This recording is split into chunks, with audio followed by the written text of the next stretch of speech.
equipping you to navigate your grief journey after child and sibling loss. This is the Hope After Child and Sibling Loss podcast. On each episode, we explore the many challenges of grief as guests share their stories of loss. It's also a place where you'll hear about God showing up in our darkest moments and restoring meaning, purpose, and hope to shattered lives. I'm Greg Buffkin, your host and one of the co-founders of the Empty Chair Endeavor. To learn more about us, please visit our website at www.emptychairendeavor.com. Hi, and welcome back for our latest episode. I'm Greg Buffkin, and I'm so glad you could join us today. Guys, my guest today is Ron Deal. Ron is one of the most widely read and viewed experts on blended families in the U.S. today, as well as a senior director at FamilyLife, a licensed marriage and family therapist, the best-selling author of more than a dozen books and resources, and host of the FamilyLife Blended podcast. And if that weren't enough, in addition to all of this, Ron and his wife, Nan, are also popular conference speakers and lead a support group for parents who have lost a child. Today, Ron will also be sharing his story of personal loss and grief following the sudden and tragic death of their 12-year-old son, Connor, to a combination of severe medical complications in February of 2009. We'll also explore some of the helpful insights that Ron and Nan have learned on their journey that offer hope and encouragement to other grieving parents. And finally, we'll hear about God's faithfulness in times of suffering and how He can redeem our pain and brokenness for good and His purposes. And now, here's my conversation with Ron. Well, Ron, welcome to our podcast, man. It's really good to have you with us today. I've been looking forward to this. Thank you. Yeah, so have I. And I'm sorry that Nan couldn't join us today. For our listeners, Nan was originally scheduled to join Ron and be a part of this conversation, but because of other obligations, she wasn't able to. So we'll just have to make do with Ron. Well, she sends her regrets, and we are both very grateful for what you're doing, because we have been the recipients of people pouring into us in our journey, and we love giving back at this point in our journey, and we know how important this is. So thank you for what you're doing. Yeah, well, and I can say the same for what you guys are doing, Ron. You guys do, it would take too long to talk about everything that you guys do on a daily and weekly basis between your writing and your podcast and your small group. The list goes on and on and on. So thank you guys for all that you do as well. And I like you, I love doing what I do, in the aftermath of what we both experienced. It's incredible how if we just give the Lord our pain and our loss and suffering, it's incredible what He can do with it to bring good out of it and to help other people, isn't it? Right. That's exactly right. And we've told people for years, if we're going to have this pain, we are not going to waste it. We are going to use it. We're going to turn it. We're going to do something with it. Because I think to just have pain with no outlet, no direction, is to, in effect, lose your hope in some ways. Because I think it's in the moving it outward of ourselves that we find a way to live with it. We don't get over this, but we got to live with it. And I think this is my working theory, man, and I'm still trying to figure it out. But I think the more we move it from within to the outside of us, in moving towards other people and sharing with other people and blessing other people, then it helps us live with it. Yeah, I couldn't agree more. And I think as we do that, it helps in our healing process far more, I think, than just about anything else we can do. Mm-hmm. I mean, we took advantage of counseling for a number of years after we lost Ryan, and that was beneficial. and some of the books that people recommended were beneficial. But when the Lord brought us to a point where we could actually start ministering to other people who had lost children, I think and sharing our story over and over. I think that's when our healing journey grew exponentially. Yeah. And so, it's you don't really go into it thinking that, but retrospectively, you can see how that does happen. Yeah, exactly. Yeah. Well, Ron, I'd like for you to just take a few minutes and tell our listeners about the reason that you're here is not only because of what you do, but because you guys have your own story. You guys lost your beautiful 12-year-old son, Connor, tried to diagnose and couldn't really figure out what was going on, and tested him for strep and all the kind of usual suspects, and he didn't have any of that. And so they just said, here's a breathing treatment. He was having a hard time breathing. Sent him home, said you'll be better in a couple of days. And 1 day later, he had 105-degree temperature. And he had no underlying conditions. None. He was our healthiest kid for those 12 years. Wow. Yeah. Of the three, he had the least amount of, flus or infections or whatever. And so this just literally came out of nowhere. Long story short, he ended up in the hospital for 7 days, transferred to Dallas Children's Hospital. We were in Amarillo at the time, and start to finish, 10 days, he was taken. It turned out to be a MRSA staph infection that had gone septic, meaning throughout his body and his bloodstream. Right. It had attacked his lungs first. That's why the breathing was labored. That was the first real symptom. And then it just began to attack everything else. And turns out he did have the flu on top of all of that. He was in such a weak position at that point. So even though they were trying to address the MRSA, the combination of the two things ultimately took his life. February 17, 2009.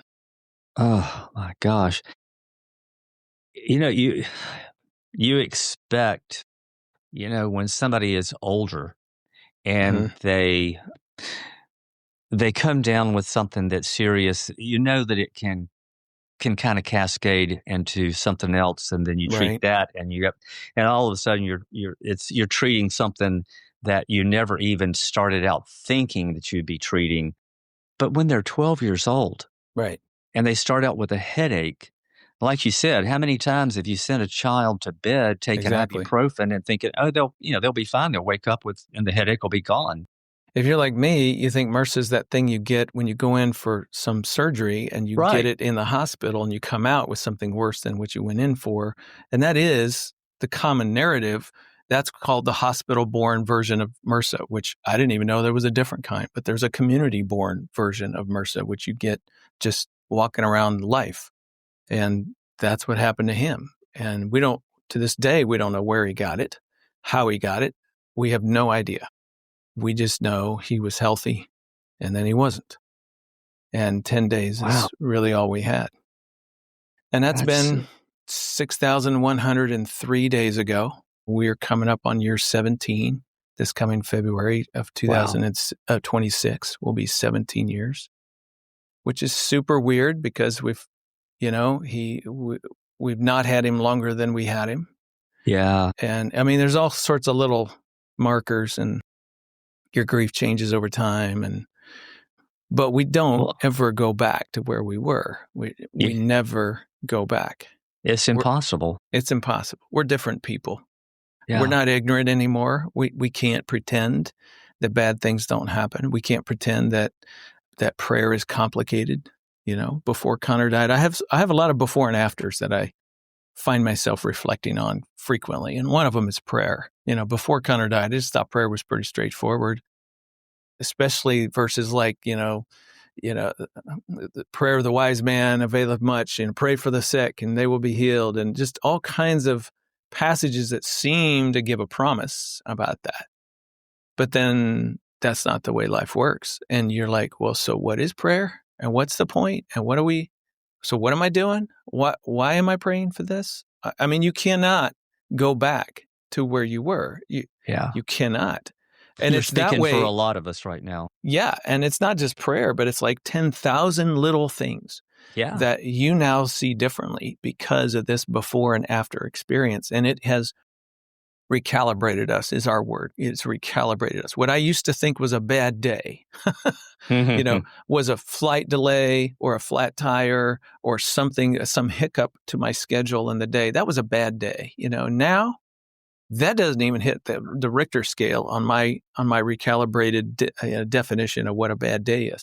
So you have to have a whole lot of horrible happen before I consider it a bad day, which means that, here's the social aspect of that, which means I'm walking around life with people who think a bad day is a flat tire. And I'm looking at their life, listening to their story going, yeah, I don't know how to relate to you right now. How do I love you in this moment when I just think that's ridiculous? Yeah. Did you find yourself finding it difficult to be Normal, everyday people tolerant of chit chat, for and be example.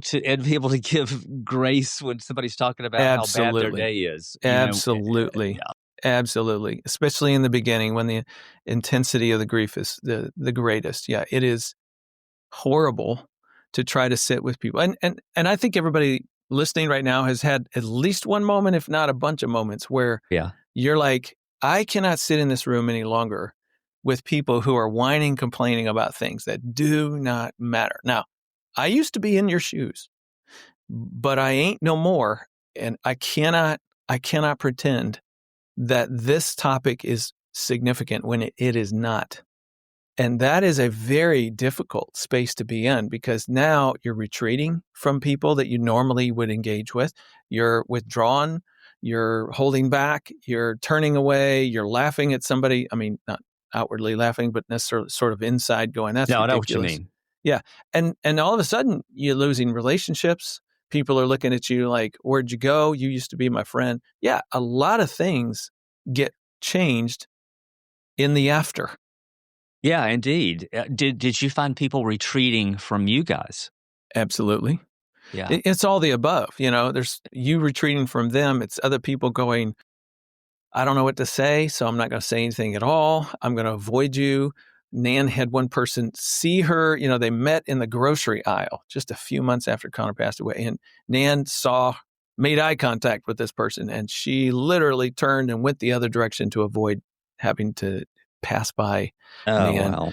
We had deep relationships that just came to an end within a year and a half of his passing. Just people who just couldn't relate to it, didn't know how to do it. And family members who didn't know how to be around us.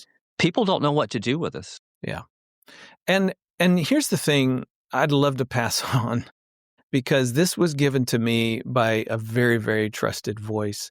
I don't know if the name H. Norman Wright means anything to you. Oh, absolutely. Okay. Norm Wright he's passed away at this point. He was a prolific author. He basically started premarital counseling back in the 60s. Now, that doesn't tell you something. He was a marriage and family counselor and expert and wrote 90 books in his lifetime. But his life's work was about grief. You want to look up H. Norman Wright and grief, and you will find a multitude of resources for adults and kids. And he knew this well because he and his wife lost their son at the age of 12. And then his wife died. And then his other daughter died. All before he passed away. Let me tell you, this man, he knew it. He called me 3 weeks after Connor died. And he said, Ron, I just want to share a few things with you. He said, be careful when you're driving. You're going to have, likelihood of having an accident is going. And little things like that were just so helpful to me at that, because I couldn't see straight. And he's saying, yeah, you're dangerous, right now, because you can't focus. Your brain doesn't work. Grief brain is a real thing. Like little things like that were really helpful. But the one thing he told me, and it made me furious. All right, Greg, made me absolutely furious when he told me. And I later came to repent and go, he is absolutely right about that. And it was this. He said, other people won't know how to deal with your grief. We don't do grief well in our Western culture, number one. Number two, child loss is so just in a different category, and people really don't know how to deal with that. And he said, you will have to get good at figuring out who you can trust with your pain, and everybody else, you just need to avoid and not go there with that pain because they will trample on it. And so it's your job to gauge that with people. And I said, my job, I'm the grieving dad here. Why is it my job? Why can't other people come to my aid? Wait a minute. I've got to be the one who figures out how to navigate a social moment with somebody. I'm the one in pain. Why is it my job?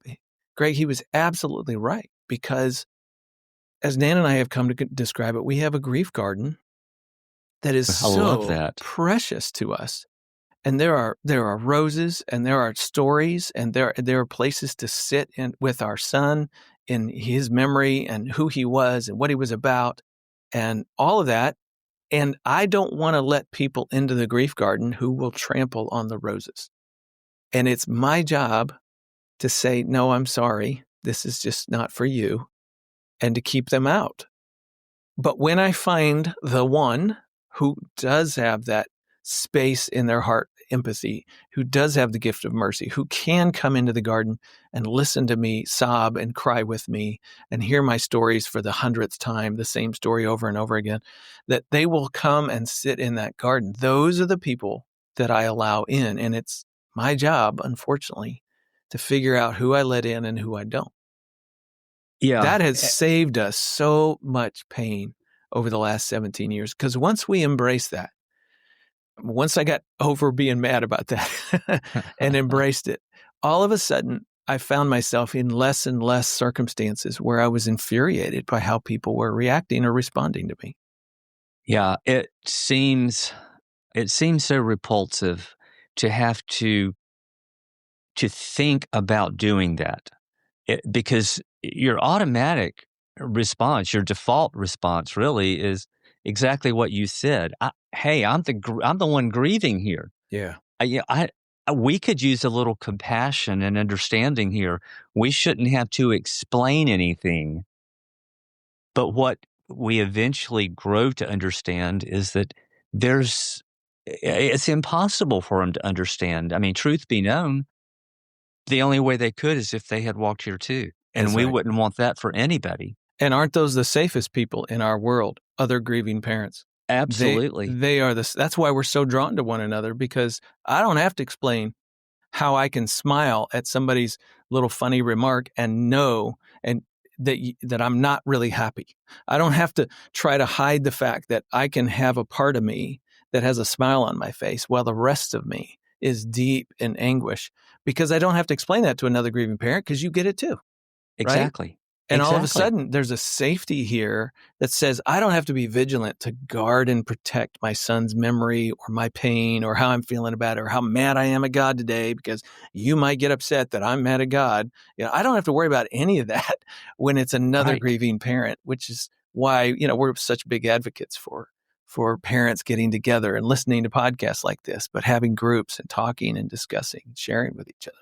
Yeah, I think that there are more resources available today, as you were just describing, certainly than when you guys lost Connor. Yeah. And Yeah. even 10 years ago when we lost Ryan, there were very few resources.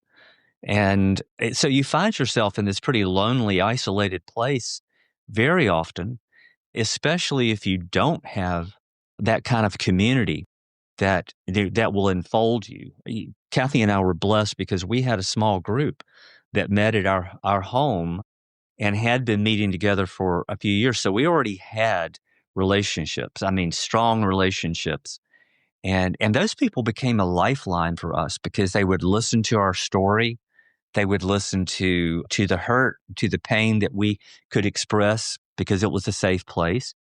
And even though not a single one of them had lost a child, they were very gracious and very patient with us. And they will never, ever have Yeah. any idea what it meant to us that they just offered their presence. They didn't try to fix us. That's right. Didn't try to offer words to, to put Band-Aids on the surgical wound on our heart, but they just simply listened most of the time and loved on us. So here's our journey. We were extremely blessed to have a therapist in town that we worked with who was exceedingly good for us. But we also had in Amarillo, Texas, the Hope and Healing Place, which is a grief nonprofit ministry. And they do all kinds of grief work with adults and kids around a lot of different subjects.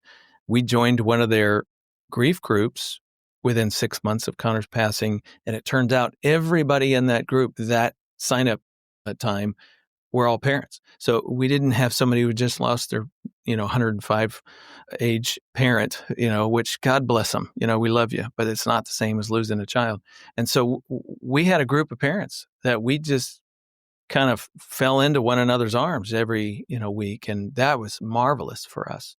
But That's pretty cool how God arranged that for you guys, Yeah. that it was all grieving parents. Yes, exactly. And then within a year, a friend of a friend of a friend told this couple who had lost a child about us, and they reached out and started mentoring us and just walking with us over time. And then we ended up figuring out a legacy project for our son, a memory project that honored him, and it was connected with this couple. And that led to this long ongoing relationship that we still have that's today. But that mentoring relationship, gave birth to other connections over time. And now we're involved in the While We're Waiting ministry just as volunteers, and we lead a virtual support group for parents who have lost a child. And Nan, once or twice a year, hosts a day for moms in our home. We just had that 2 days ago, and an 8-hour day where moms come and just spend time kind of talking and sharing with one another. So we have really immersed ourselves in this grieving community, if I can say it that way, both receiving and being able to sort of give back. And I mean, that's how we grieve forward. Yeah. And you know what? It's probably very difficult for someone who maybe you're listening today and you haven't lost a child. Maybe you know someone who has. And it may sound, what Ron just shared might sound a little odd to you because you don't have the same perspective. But when he said that they have dived in, you guys have dived into the grieving community, I understand what that means. Other people might think, oh, gosh, that sounds a bit morbid and depressing. For us, it's life-giving, isn't it? Yeah, that's right. That's right. It's not depressing at all, really. No, it's not. I mean, we're here already. And so it's the sharing of the pain that, what is it 2 Corinthians 1 talks about? The God of all comfort who comforts us with the comfort that, and then we comfort others with the comfort we've been given. Exactly. It's this domino thing where comfort begets comfort begets comfort. That's the body of Christ coming together to support each other, to help each other, to sit with each other, to bear one another's burdens. I think that's what you do with grief, is take it to the source, well, ultimately vertically with God, the source, right? But also with his people and in an active form of lament. And if you're not doing that, then I don't think you're grieving well. You tend to grieve internally. You tend to get stuck with it. You tend to you run into dead ends and you don't have anywhere to take it. And all of a sudden you just ruminate on those same thoughts and you get stuck in those spaces. And so one of the things, it is life-giving to sit and talk. In our virtual support group, one of the things we regularly say, because we have new members all the time, because you can be anywhere in the world and log on once a month to our support group. And so we have new people showing up. And we regularly say to people, look, you don't have to talk tonight, but we do want to encourage you eventually you do need to talk, because somehow taking something inside of you and moving it outside of you helps.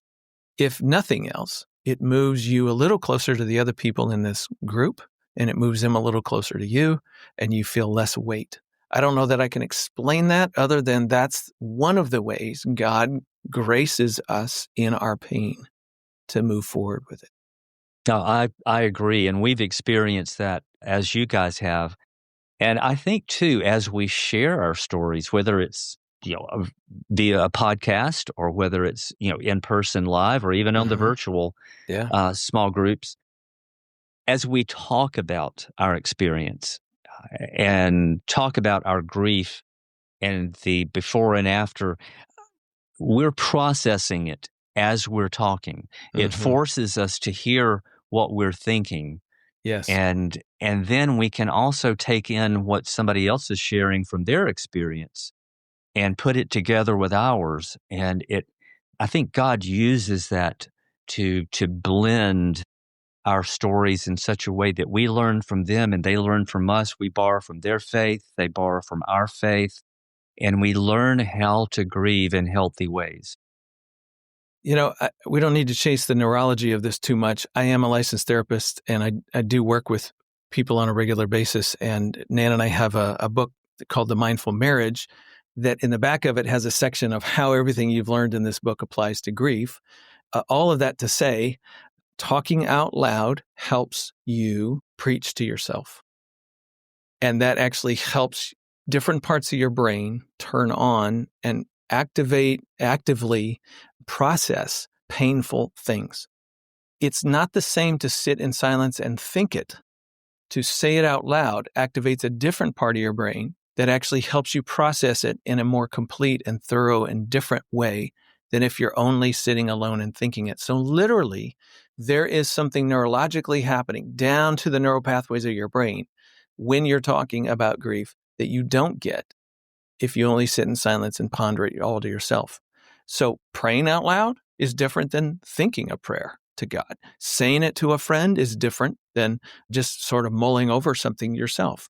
You're exactly right. There is benefit in the talking process, not just from what it does outside of you in terms of the social connection with other people, but also the internal part of you that is trying to figure out, what do I do with my sorrow? Yeah, I'm glad you shared that. And, for those of you who are listening who maybe have been reluctant to do that, whether it's out of feeling like that might be a little weird, Mm, or you're just, I don't know, maybe you're just reluctant to try it, I would encourage you to try it. You heard what Ron just said. And I think both of us have experienced that on a very personal level. yeah. So give it a shot. It may not change everything overnight, probably won't. But if you put it into practice over time, I think you'll find that it will change the way that you're grieving and the way that you're thinking about your grief. Ron, I want to go back a minute ago, a couple of things that you said. I watched a video that you and Nan did for Focus on the Family. And I believe it was about roughly a 30 to 40-minute video. It was one of the most impactful and one of the most helpful and encouraging messages that I have heard over the 10 years of my grief journey. You guys were very real and very Pretty raw. authentic and raw. Yeah, all of that. We don't hold back. Right. And that's what I loved about it, because I think people who are where we are, maybe they're in a much earlier season of grief. Yeah. I think they crave that authenticity Yeah. instead of, because very often, you know as well as I do, that in the Christian community, we like to put a pretty face on things sometimes. And people often, particularly if they're outside of a relationship with Jesus, they're like, that's not real. I mean, those people are just faking it. And they're trying to sound religious or trying to, you know what I mean? Yeah. But that's not what people want to hear. They want to hear authenticity. And yes, they also want to know that just because we're Christians, we have a relationship with Jesus, does not shield us from going through pain and suffering and loss, even the death of a child. That's right. But we have him to go through it with us. That's the difference.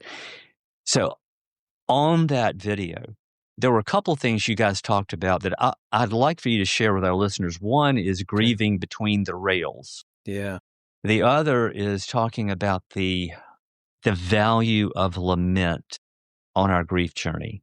So why don't you just share what you and Nan shared on that video? Yeah, I'm happy to. This has really become useful for us, and we've shared it with many, many others, and it seems to connect to the actual real world experience.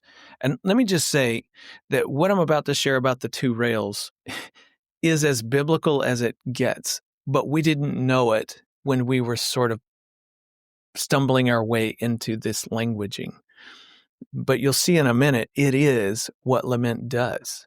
And so hold on to that thought. Elizabeth Kubler-Ross is the name everybody talks about, the 5 stages of grief. And if I could just preach for just a second, let me just say, please let go of that. We have way overused her model. Thank you, Ron. Most people don't have any idea that she didn't ever study grieving people. She studied people who were dying. Most people don't know that. She studied people who had cancer who were terminal. And so bargaining as one of the stages makes sense when you're going, Lord, I'd like to live. I'd rather not die. Is there any way we can work this out? That's what Jesus did in the garden. That was one of the things she studied people who were dying. She did not study the people who were left behind. So we have taken her model that was, by the way, she apologized to the psychological community before she died a number of years ago, saying, I never said these things. Please stop using my research in that inaccurate way. I never said they were stages. I never said this is a prescription of how to do grief. She wrote a descriptive theory about how pain and the prospect of death impacts the person who was dying. That was her brilliant work.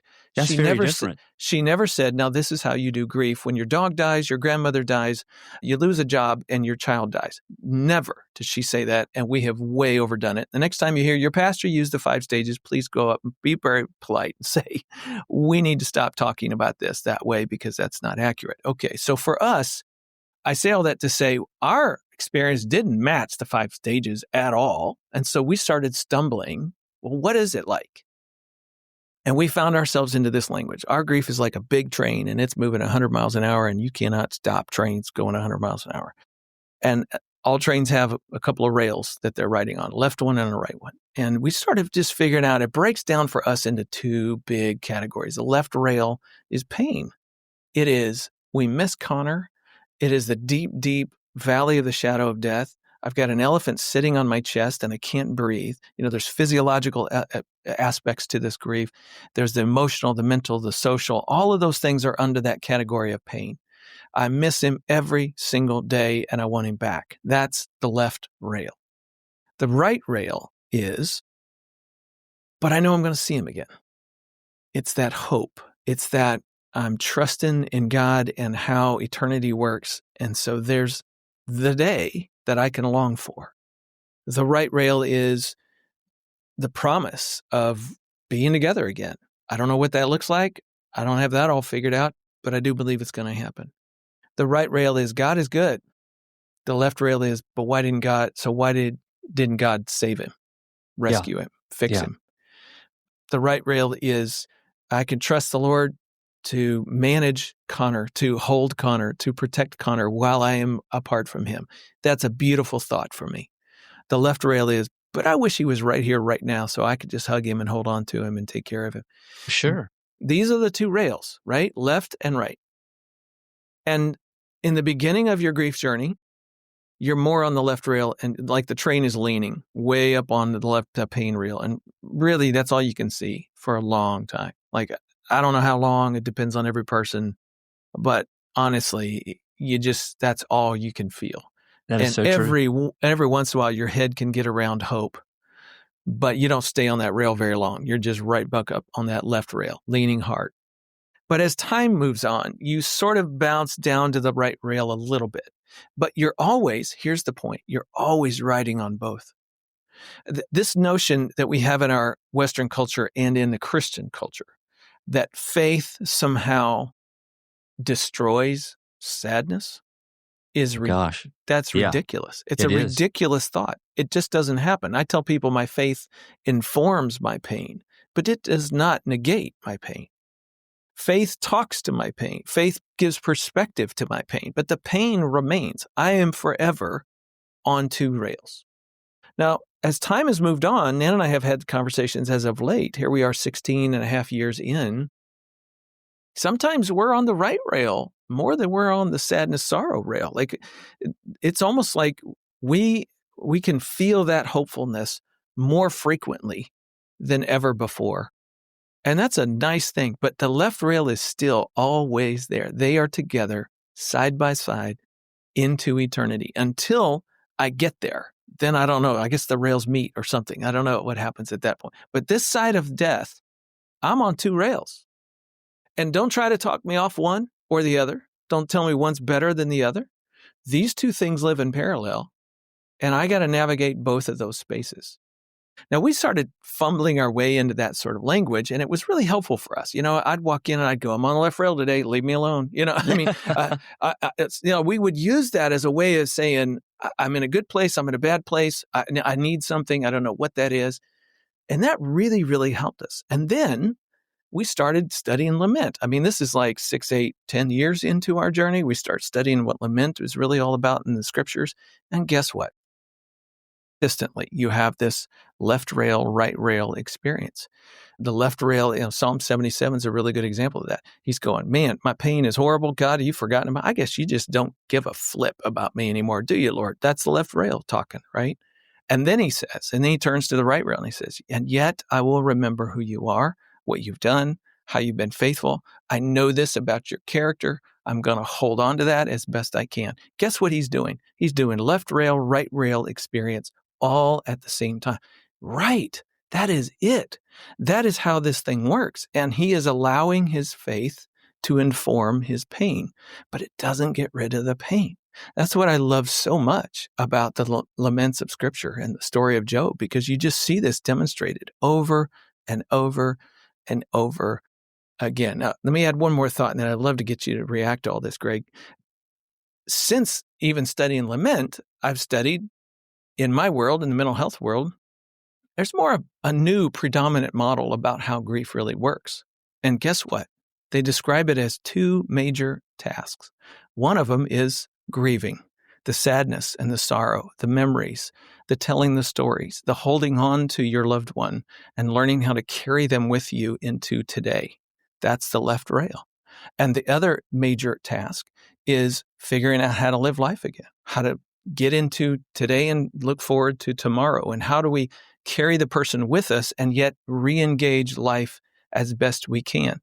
That's the two rails. That's lament. The major theory of today is validating what Scripture's been telling us all along. Now, here's a little trick. It's the movement between the rails that gives us movement forward. If I just sit on the left rail forever, I'm kind of stuck. I can't also just sit on the right rail and go, yeah, God is good all the time, and I don't have to worry about my loss. That doesn't work, because your body will not let you forget. Your brain, your body, your soul will not forget your pain. And so you can't deny it. That doesn't work either. You got to ride both rails.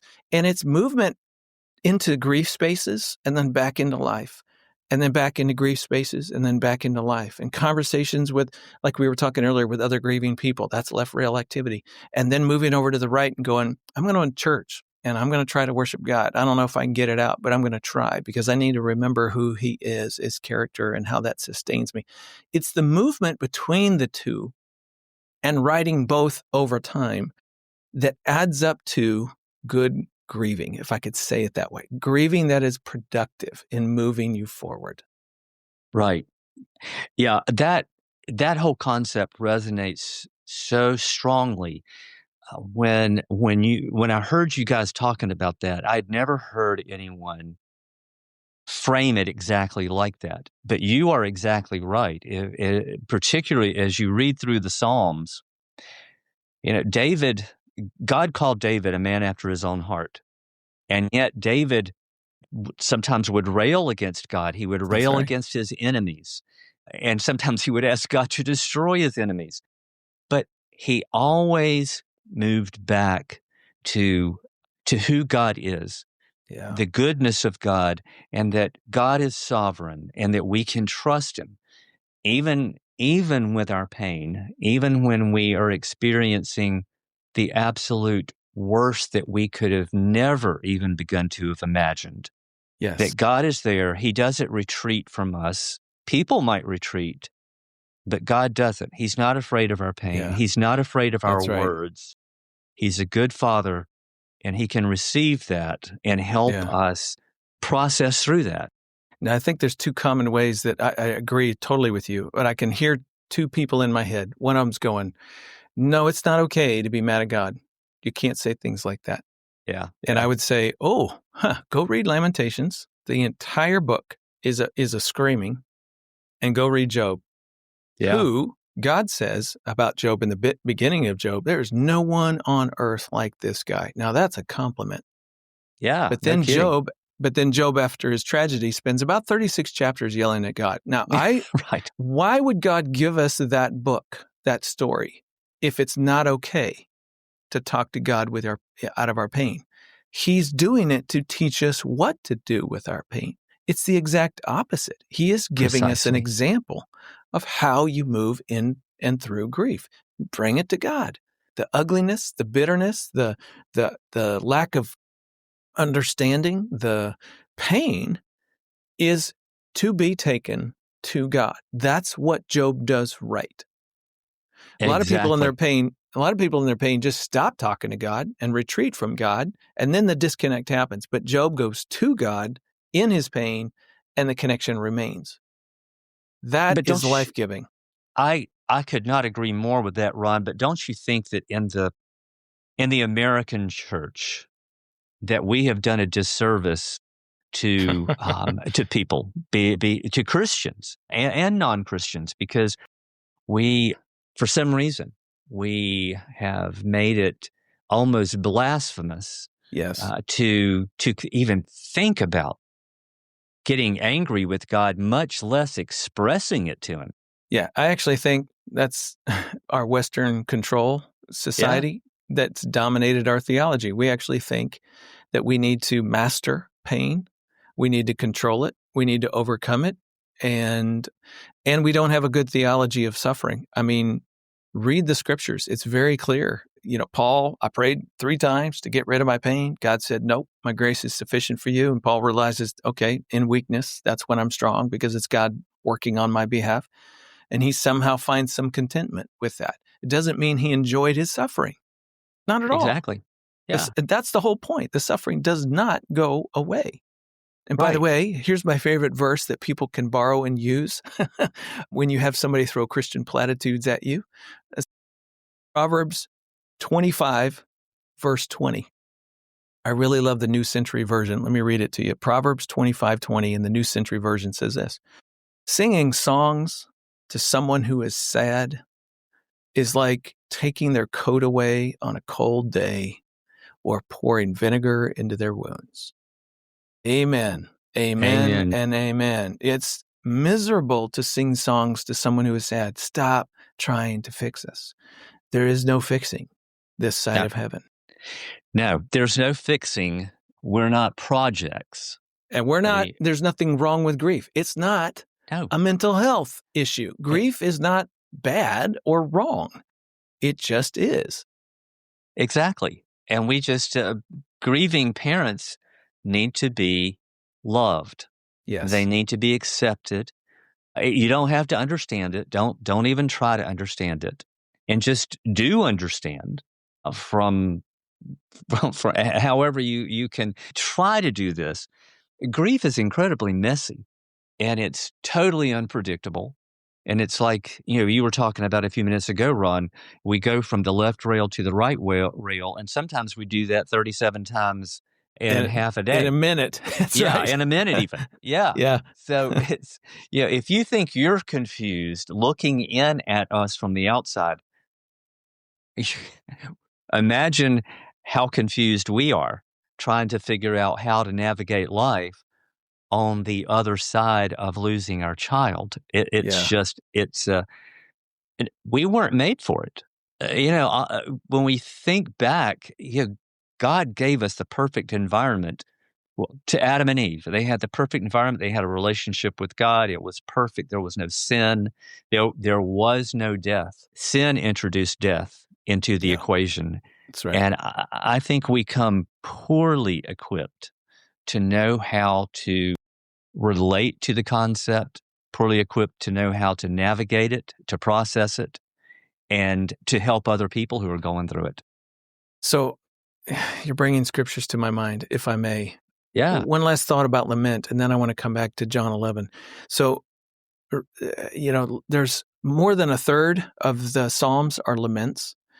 Job, the book of Lamentations. This is all over the Old Testament. And by the way, the book of Psalms starts off with a lot of lament, and then there are less laments at the end of the book of Psalms. It's as if the meta message of the how it was bundled together Right. is that the closer you move to God, the more you allow faith to inform your pain, the less pain you experience. I find that fascinating, and that's where hope comes in. But pain doesn't go away this side of heaven. But let me just say this to your listeners.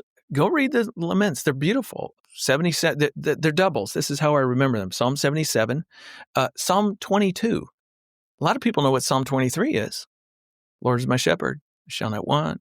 I mean, we say that when we're praying. We pray that at funerals. That's a psalm of deep peace in knowing that we're in God's care. What's Psalm 22? The chapter right before it. That's a messianic psalm. That's the psalm Jesus prays on the cross. Lord, forgive them. They don't know what they're doing. And by the way, when anybody in the New Testament quotes part of a section of Scripture in the Old, you should go back and read the whole Old. It assumes they're carrying the entire meaning of the section. Psalms 22 is this massive lament. Jesus is lamenting on the cross. He is reflecting back on Psalm 22, and I can also. Now, here's the last thing I want to say about laments. What I love about God is not only how he teaches me how to lament, and he teaches me that, like Job, I can bring it all to him. He gives us a lament, Psalm 88, that doesn't have a right rail. It is only the left rail. Mm-hmm. And I love that, because what that says to me is, Ron, you don't always have to have an answer to all the problems.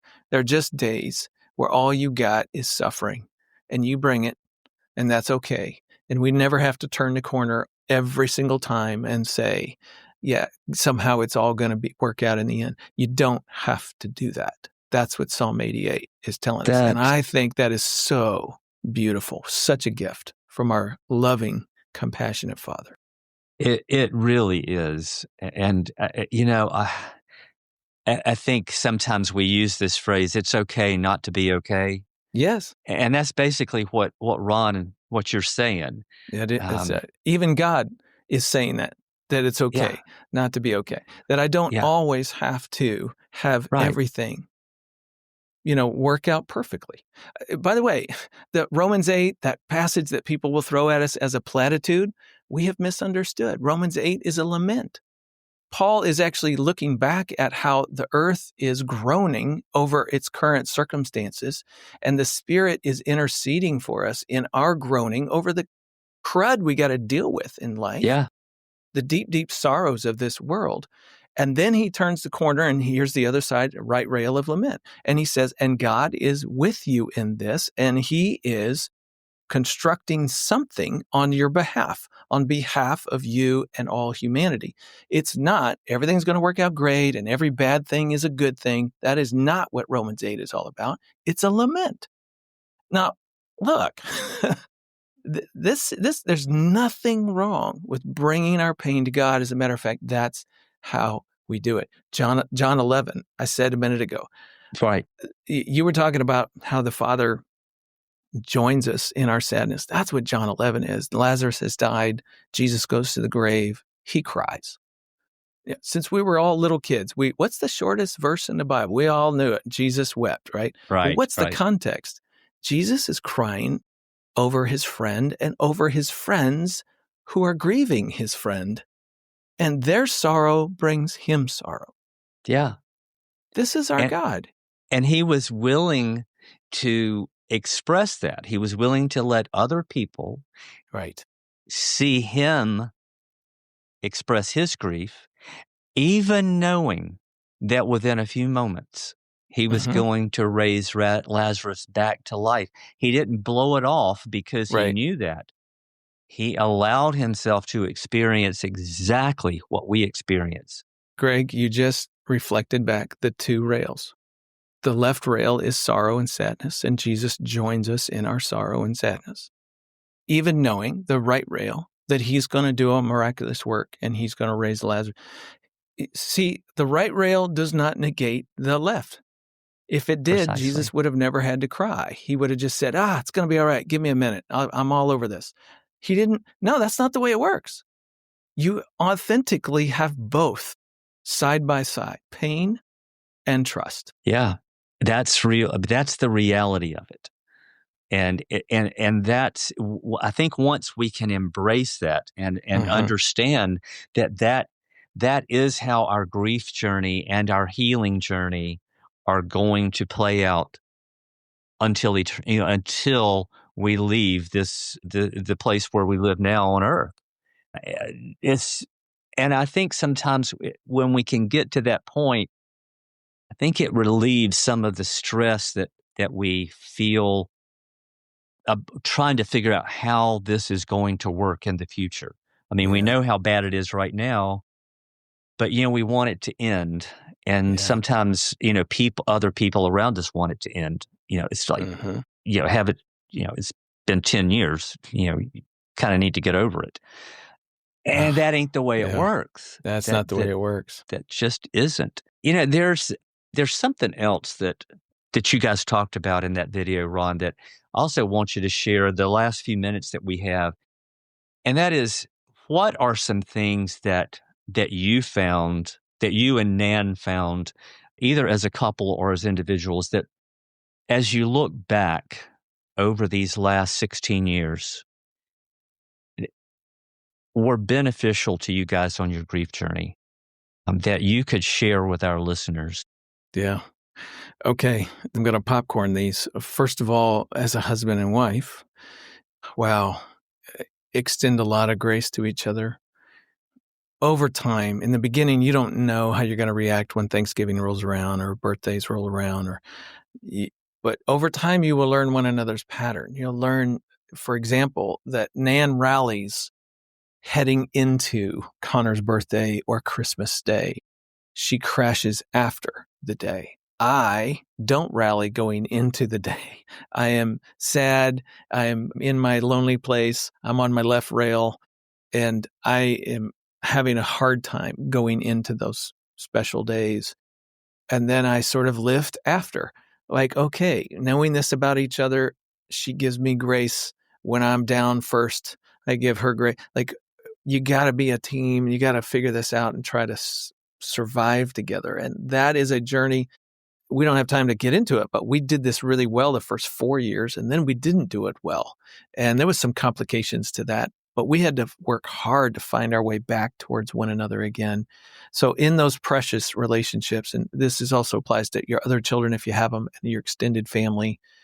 The other thing is the grief garden. That really is, it's a way to protect your pain, your grieving process.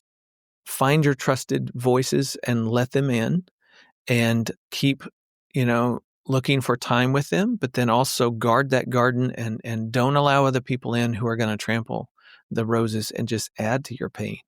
And that takes a vigilance, and it takes an emotional work on your part, but it protects your sadness in a way that's healthy for you, I think, over time. And that's really important. It's so very important. So very important. And by the way, let me just tell you a tip. There's one grief expert who says, with the average sort of loss, about a third of the people in your life are actually helpful with your grief. They can listen, they can hear the story, they'll be okay for you. They say another third are sort of helpful some days, and other days they're antagonistic to your pain. And the last third are just not helpful at all. Those are the people you don't want to let in your grief garden ever. Okay. But I think when you lose a child, I think it's not a third. I think it's only 1/10. I think it's 1/10 out of everybody in your life actually has the capacity and the mercy and the compassion to sit in your grief garden with you and hear the stories over time. When you find that 1/10, oh my goodness, hang on tight and thank the Lord that you have them. Amen. Everybody else, you're kind and cordial to, and you maintain a relationship with, but you don't let them into your garden. You just don't do that to yourself. That's painful. If my wife were here, here's the other tip she would say: be kind to yourself. Grief is all consuming, especially in the beginning. It changes everything about you. You've been recalibrated. You don't even know who you are anymore. You don't know what you're about. You don't know what you value. Everything is up for grabs, so to speak. You're trying to rework your life. And you just be kind to yourself. You try to go to church, you just can't do it. Be kind to yourself. Have an exit plan. give it a go. Keep trying to engage. That's right rail activity. You got to do that. You can't not go forever. You got to push yourself into the right rail every once in a while. But it's okay if you walk into that space and something gets triggered and you need to leave. Okay, great. Be kind to yourself. Those little decisions are really helpful, and you're not beating yourself up with guilt or shame about not being a good Christian because you can't go to church or whatever that little horrible thing we do to ourselves. That's not helpful either, right? And that's not really giving yourself space for lament. So be kind to yourself in those spaces. And yet, no, eventually you got to do some right rail activity in order to keep moving down the tracks. We have to make purposeful choices in order to continue moving in a healthy direction. Because if we give into our default emotions, then sometimes all we would feel like doing is curling up in a corner somewhere and just kind of wallowing in the pain. And it's okay to do that. If God gives us space to grieve and lament, then who are we not to give that to ourselves, and who are we not to give it to others? I often think the right rail lament, Psalm 77, yet will I trust you, is a preaching to yourself. It is okay, Ron, you're in a lot of pain, but you also know who God is. You also know what he's about. You also know his character, and you need to remember that you can trust him. So it's sort of that pushing yourself into that acknowledgement. That doesn't mean your pain goes away and you're not assuming everything's going to be hunky-dory. It just means you're bringing along some perspective to inform your pain. That's really what that is ultimately all about. Yeah, absolutely. And, we talk about hope. Everybody who is in that pain and suffering space needs to have hope. But the hope that we talk about, the hope that you're talking about, really isn't a concept. It's a person. And that person is Jesus Christ. And we know that. And that's where we can do all of this in a safe space and in a healthy relationship with him. And that person has experienced the ultimate loss, the ultimate suffering. He has gone through the depths of the grave.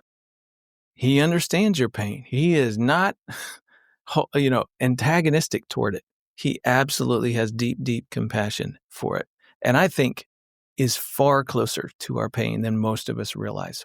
We cannot get stuck on but God, you could have prevented it all, and why didn't you? That's a very important question. You got to wrestle with that. That's Job's 36 chapters of trying to figure it out. That is an important question. But that doesn't erase the fact that he has experienced great suffering and understands it from the inside. That makes him closer to our pain, not far away from it. And somehow that was really helpful for me. When I finally sort of wrestled that to the ground and said, okay, there it is. I think if I could summarize, what did Job learn? At the beginning of Job, God says about him, there's no one on the planet like him. He's blameless and upright. There's no one like him. Wow, what a compliment. That is unbelievable. At the end of Job comes to learn something he did not know about God. Now, wait a minute. The blameless, upright, there's no one on the planet like him guy learned something from his suffering he did not know about God. I wanted to know what that was. And I went on about a 2-year hunt to figure it out, talked to every expert I could, studied the scriptures, went deep. And here's what I think it comes to. What he learned is that he can trust God with things that he will never understand. Well said. He can trust God with things that he will never in this life understand. And I'm holding on to that. That's my right rail talking to my pain. Yeah, I love that, Ron, because I think before we suffer like that, we really don't understand what you just shared. I think only until, and I wouldn't wish it for anybody. Surely there's another way to learn that. Yeah, But, I wish. you know, that we're not in control. We only think that we are. Right. And we can trust God even when things aren't like we prefer them to be or when we prayed that they would be. God is sovereign and he has a good plan. It's a perfect plan. And sometimes that plan does include suffering. Why? We don't know. We're not Yeah, going to know on this side of heaven. exactly. That's it. But as you said, you can learn that he is absolutely trustworthy. And you have experienced that. We've experienced that. And I pray that's something that our listeners experience as well. Can I talk about while we're waiting real quick? I hoped that you would. I know you know what that is for your listeners. While we're I waiting is love, a I love that ministry. nonprofit ministry that started. We live in Little Rock, Arkansas. It started an hour south of us in Hot Springs, and we didn't even know it for a number of years until somebody introduced it to us. There's now retreat locations in 25 states. There are more than 70 small groups around the country, and Nan and I run the virtual support group for parents who have lost a child. This is all specifically for Christian parents who have lost children. And it's a fabulous ministry. No one ever pays a dime to go to any of it, to go to the retreats for moms, for dads. Nan and other people do a mom's day in their home on a Saturday just for people in that region. All kinds of activities are happening throughout the year, and no one ever pays a dime to be a part of it. It is a blessed, God's hand is on this ministry. People just donate. It's amazing what happens. And we are big advocates for it. We have been blessed by it. We give to it. They have a podcast. They have, resources they recommend, things like that. It's not a bunch of experts telling everybody how to do it. This is parents helping parents. That's all Exactly. that it is. That's all that it is, with the Spirit of God's blessing on it. Yes. This ministry that Ron is talking about was founded by Brad and Jill Sullivan.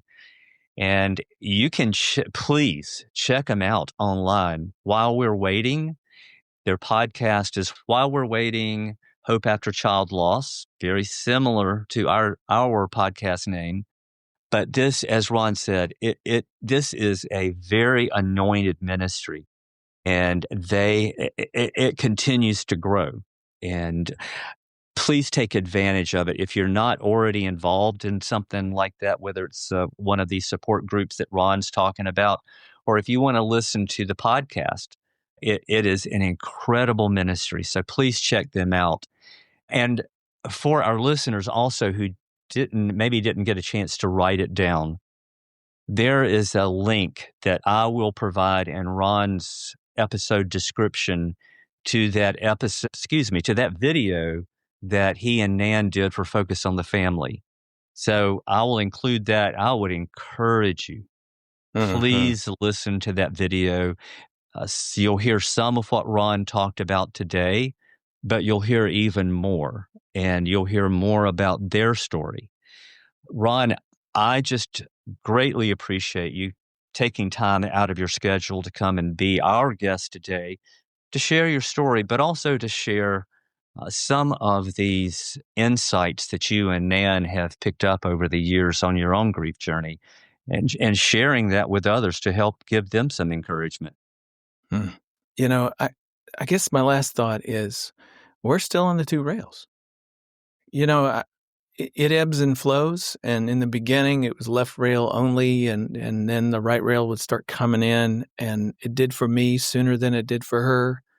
And, but any given day, I can jump over that left rail and just be a mess. This is the journey. This is the way it rolls. Being kind to ourselves, trying to understand the process, lamenting on purpose is moving us further down the road. It's not fixing anything. That's going to happen in heaven. And we're just carrying Connor with us day by day until then. But if we're going to have to live in this pain, like I said at the top, we're going to do something with it rather than let it dominate our lives and drive us into nothingness. Yeah, well said. And the other part of that, the good news about that is that you don't have to figure out what that looks like. If you'll just give it to the Lord, He'll figure out what it ought to look like, and it'll be a heck of a lot better than anything that you and I could come up with. That's right. Yeah. Well said. Well, thanks again, Ron. Really do appreciate you sharing. And for those of you who are listening, if something that Ron shared today, if it really touches your heart and you have a question, or if you would just simply like to leave a comment about that, you'll find a link in his episode description. And I would also just real quickly like to ask Ron if you have a website that folks can go to, because your ministry is really directed toward blended families. And if Yeah. you're listening today and you're in a blended family, Ron has some amazing resources. Yeah, well, I appreciate that. So rondeal.org will get you to a website where you can get in touch with all the things that I'm doing. I work with the ministry of FamilyLife, and so we have some things that go through FamilyLife, some things just on our own. I will mention our book, The Mindful Marriage, that Nan and I published this year, is really about the journey of trusting God in marriage and learning how to put on self-control in our worst moments. And it has an application to grief, and we make that connection in the latter part of the book. And so it's not a book on grief. I want to make that clear, but I think it has some spiritual discipleship elements to it that I think are really helpful for us in things of grief. So rondeal.org. Great. Thank you for sharing that. And I will also include that in Ron's episode description. And as always, thank you to our listeners for listening. And we will look forward to seeing you back in a couple of weeks. Well, thank you for joining us today. We hope you found this episode encouraging and helpful. If you did, would you mind taking just 1 minute to leave us a review on Apple Podcasts by clicking the link provided in each episode description, and then sharing with someone you know? And as always, thank you for listening.